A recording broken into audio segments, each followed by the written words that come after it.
Political news, sports news, crime news કે તમારા રાજ્યના સમાચાર, હવે દરેક ખબર પર રહેશે અમારી નજર. ગુજરાતનો સર્વશ્રેષ્ઠ news channel.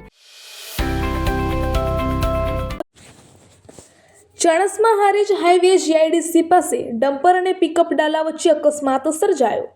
Chanasma Harij road GIDC પાસે ડમ્પર ચાલકે સ્ટીયરિંગ પરનો કાબુ ગુમાવતા પિકઅપ ડાલાને ટક્કર મારતા ડાલું ફંગોળાઈ ગયું હતું.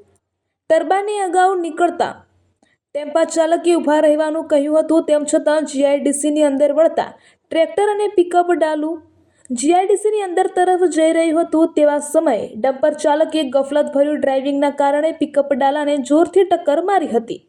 સદનસીબે ડાલાને ખાલી ભાગે ટક્કર વાગવાથી પિકઅપ ડાલાના ડ્રાઈવરનો બચાવ થયો હતો. અવારનવાર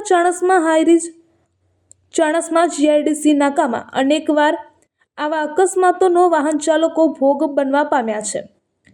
રિપોર્ટર જય કિશન પટેલ.